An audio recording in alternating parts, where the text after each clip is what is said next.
Hello, hello. Welcome to Marketing Monday. This is something that I do every single week on Mondays. I am your host, Ruthie Bowles, founder of Defy the Status Quo, a marketing and brand boutique consultancy. And I am really excited about this topic, but I got to fix this lighting. I don't look brown at all. Let me fix it. There we go. There we go. Bringing some brownness back to this here.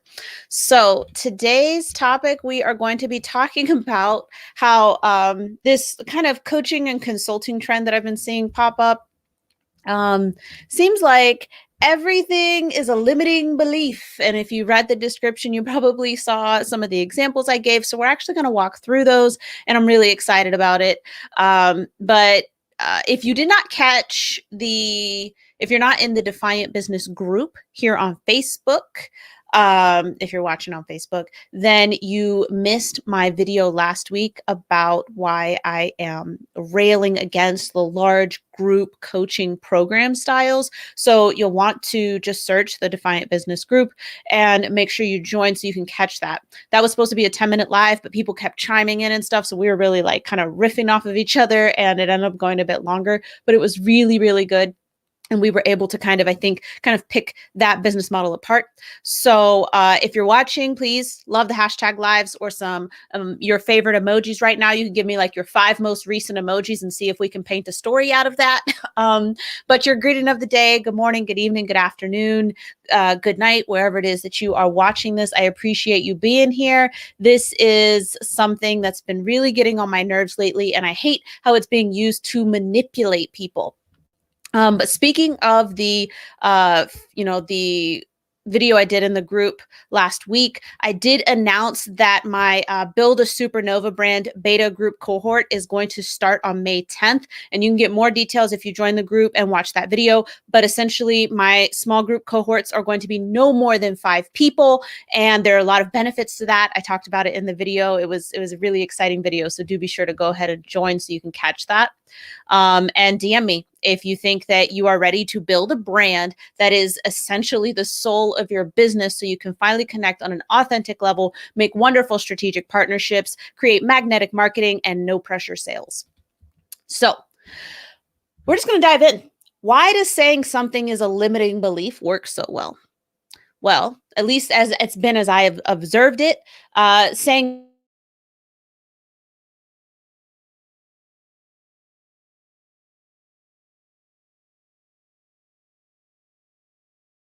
something, oh, that sounds like a limiting belief. Internet is back. Internet is back. If you can still see me, let me know. My internet dropped. Oh, there's Steve. Good morning, Steve. And it's saying my internet's back, so I dropped for a second, it looks like. All right. Thanks, Krissa. Thanks, Sylvia. All right, so I'm going to keep going. It says my internet's back. But yeah, so it works really well. It puts people on the defensive. It plays into their insecurities. Right. But if I'm immediately defensive, I'm no longer, thinking proactively. I'm thinking reactively at that point. Right. So I say, oh, no, I'm not. I don't think I'm going to be able to do that. Or I don't think I can do that. And they're like, oh, that sounds like a limiting belief. And so either I'm looking for ways to prove that it's not a limiting belief, or I'm already buying into what it is that you're saying by telling me that I have these limiting beliefs because I've heard that everybody's got limiting beliefs.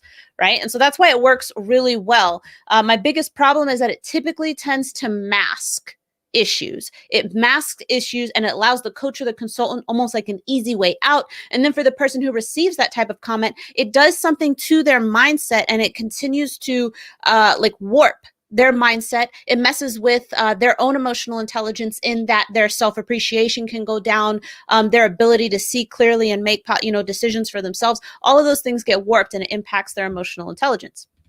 So my first example that I gave in the description was, oh, a client doesn't want to, they've got objections while you're on a sales call. That's a limiting belief. You should talk to them about that. Right. And so most sales scripts, they'll come up with these different things. Like, these are usually the types of objections. Map out your objections, and here are your responses. So you come up with these responses ahead of time, and it kind of gets rid of the ability to see that person as an individual and assess their situation on an individual level. So that's the first thing. And just as a caveat, I have business friends who coach in the sales space. And so the reason why I count them as business friends is because this isn't the way that they do things. I'm not saying they don't, typically look to explore types of objections that they get ahead of time, but they're not doing it in such a way where it's like they say this, you say this, they say that, and then you say that. So they don't do it that way, which is why I respect their process. But looking at these limiting beliefs in sales, they come up with things to say ahead of time. And again, like I just said, it becomes defensive, right? You feel defensive. Let me know. Like, have you ever had that happen?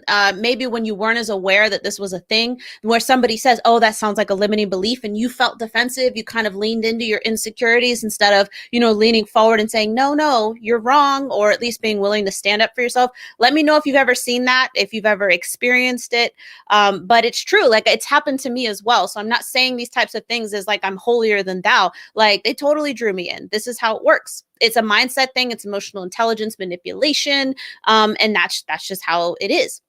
The other problem that I have with this is that even if it is some type of limiting belief, do you really have time to unpack that and address it completely on a sales call?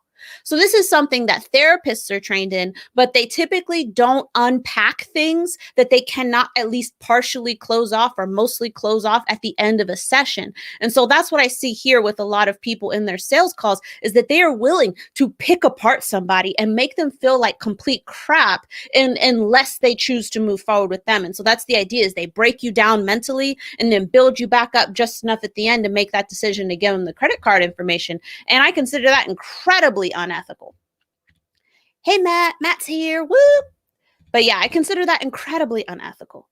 So, all right, so let's take a look at limiting beliefs and your programs and services. So, most coaches, consultants, entrepreneurs of any given length and time, after you kind of get over that initial hump where you think you got to do it all by yourself, you typically have some type of coach for yourself. So that way you can continue to improve. And I think this is incredibly important. But you tell them, hey, so I've got this client that's going through, struggling with my program. And then your coach says, oh, they probably have some limiting beliefs.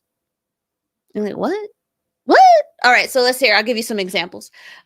So let's say the person says, I just can't get excited about posting on social media. Like, it's just, I can't get excited about it. And so you've been taught to identify, oh, you said can't, right? And we'll get a bit more into the whole limiting beliefs and communication in a second. But you said can't. That sounds like a limiting belief. So is it that you can't get excited about social media, or is it resistance and a limiting belief that you can't get excited about social media? And you're like, oh, right, limiting belief. Of course, that's what it is. Okay. So I'm like, all right. And then that could be it. That's the thing, is that it could be it. But from my perspective, what I want to ask next is, okay, so what is it about it? Let's ask some more questions. Let's dive deeper. Because what if they can't get excited about posting on social media and marketing for their business because they don't truly love their offer? What if they can't get excited because they're not in alignment with their why? What if they're only doing this because they think it's what they're supposed to be doing? But because you didn't ask any additional questions, right? Because you didn't ask any additional questions and told them to drive on, suck it up, they continue posting and working out of alignment and not doing something that they actually love, and instead are doing something that they think they are supposed to be doing. But if you had asked the question, if you had created space for the opportunity, they would have told you what was really behind that statement. But you have to be aware enough self-awareness, enough social awareness. Remember, go back to the emotional intelligence and radical authenticity videos. But you have to be aware enough to ask the question, to at least give space for the possibility to help them articulate what the real problem is, because they might not consciously know. So it's a limiting belief as to why you can't do that. That's a Band-Aid. Right? Unless you dig deeper.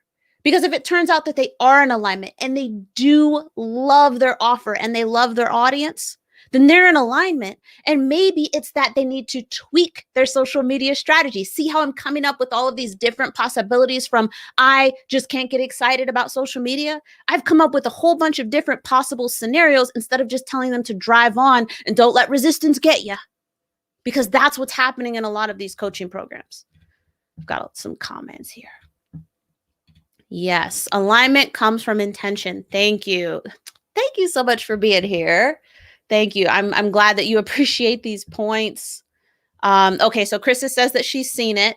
And yeah, look, so the art I think is definitely in the question. We have to create space for people to tell us what's really going on, especially because they might not know. All right. And so then limiting beliefs and communication. So they're like, oh, you use the word should, you use the word can't, you use the word if.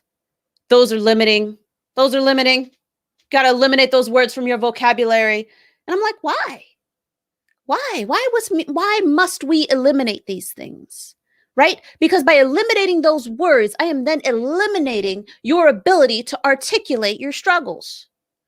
I'm limiting your ability to articulate your beliefs. How am I supposed to help you work through, right, emotional intelligence and authenticity issues, or marketing issues, or business entrepreneurship type issues if you cannot articulate what you feel? If you legitimately believe or legitimately feel like, what if this doesn't work, Ruthie? What, I'm supposed to, no, don't say that. Don't put that energy out there. Right? No, I'm not saying you need to sit and stew in the what if and put out a ton of negative energy. But if you and I are having a talk, right? You're a client and you and I are having a talk and you say, Ruthie, honestly, what if this doesn't work? And I'm like, you know what? That's cool. Let's talk about it. Let's find out, what if this doesn't work? Instead of letting it be all amorphous and very ill-defined in your mind, what if we plot out, what if it doesn't work? Let's plot out, what if it doesn't work? But if I say, oh no, don't put that out there, only focus on the positive, that's still going to sit in your mind and eat at you. And the resistance, the fear, the doubts, the hesitations, they will feed off of it because we didn't pin it down and clearly define it. If you say, again, like, I can't, oh, I just can't do live. Okay, let's explore that. Why do you believe you can't do can't do live? How come? Okay, we work it out. Okay, so I struggle because I have to, I feel like I'm just sitting here by myself. Okay, cool. There are ways that we can fix that. If you feel like you can't do live, sitting up here alone by yourself the way that I'm doing it, cool. What if you collaborate with another entrepreneur and you guys are together? You're live at the same time. Do you think you could do that? Most people say yes. Most people say, yeah, I could definitely do that because there's somebody else there for me to talk to. But instead, right, people are like, oh, you say you can't do live. That's a limiting belief. We got to get rid of can't. You can totally do it. Go live.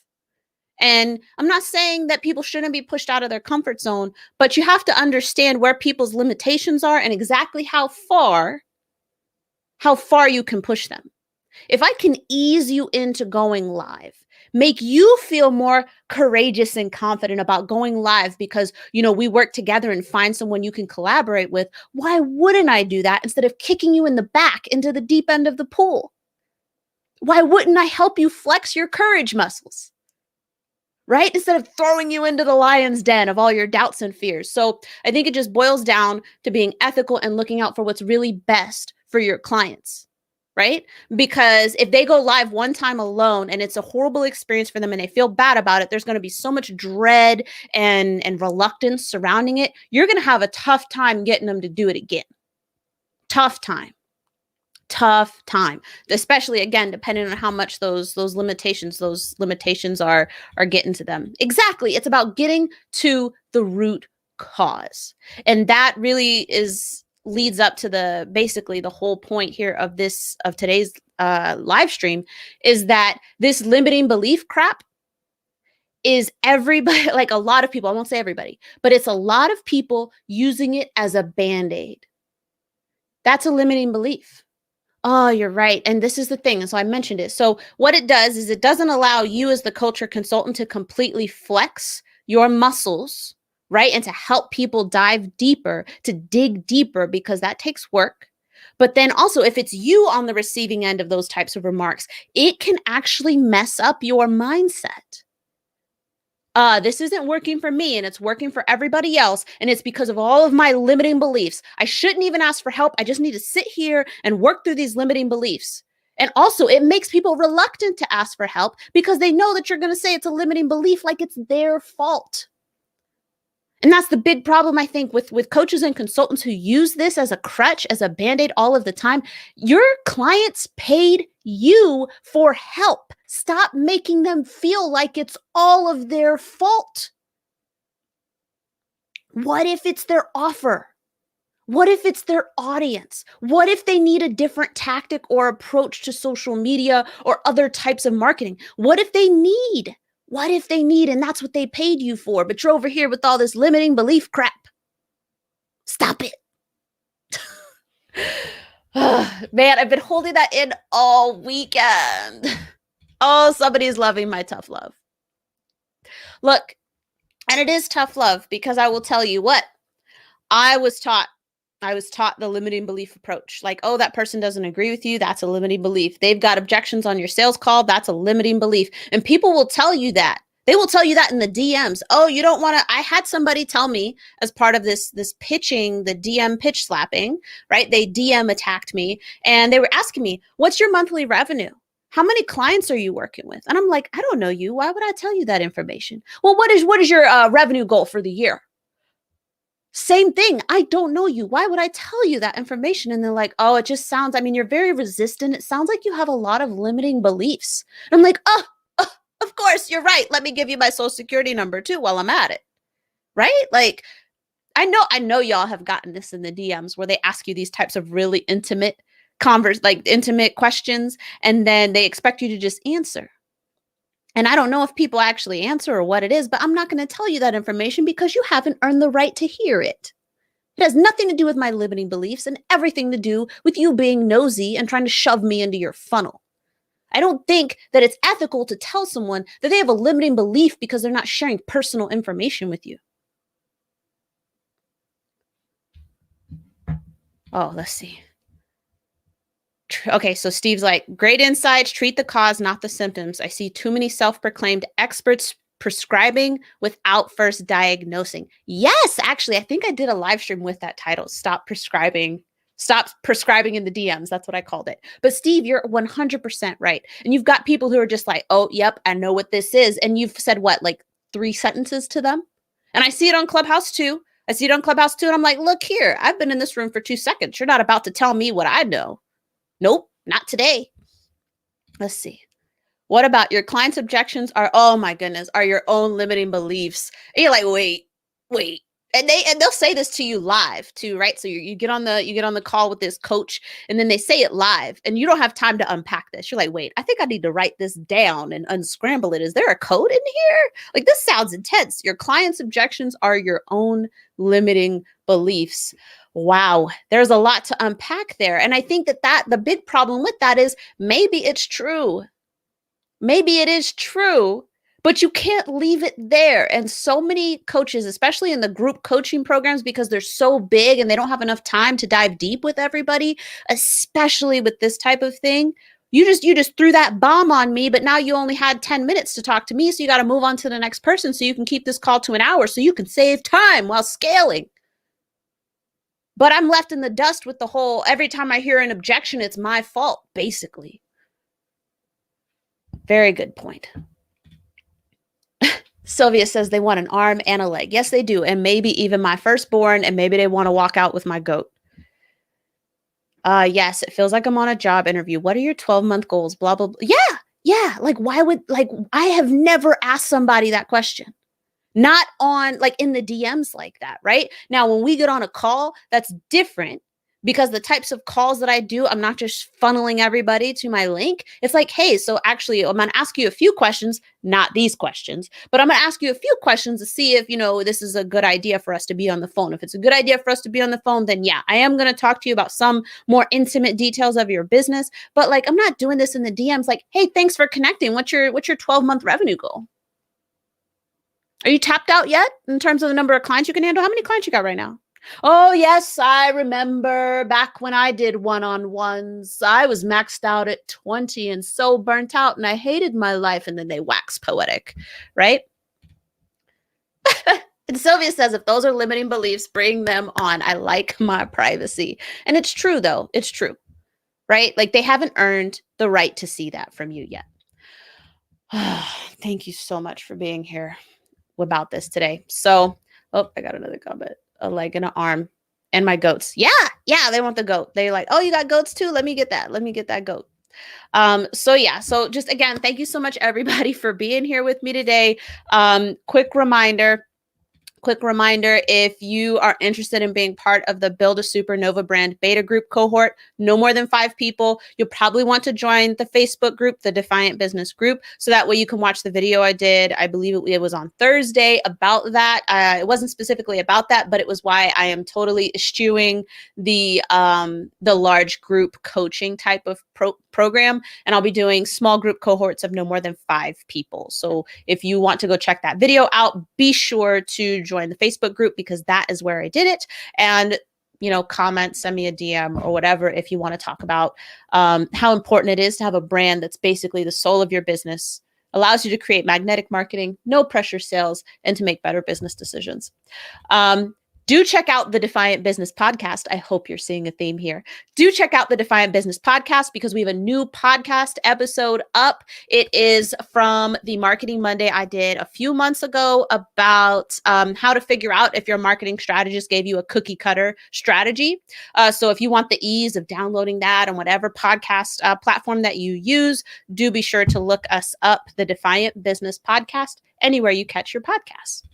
And then tomorrow in the Defiant Business group, I will be doing a recap on the workshop, the Why workshop I did on Friday. It was amazing. I sold 9 seats, 9 people showed up, tons of participation, a lot of support. There were some emotional moments, and it was just amazing. So I'm looking forward to sharing the recap with you. If you want to catch that, again, please join the Facebook group, the Defiant Business group, so that way you can listen to that.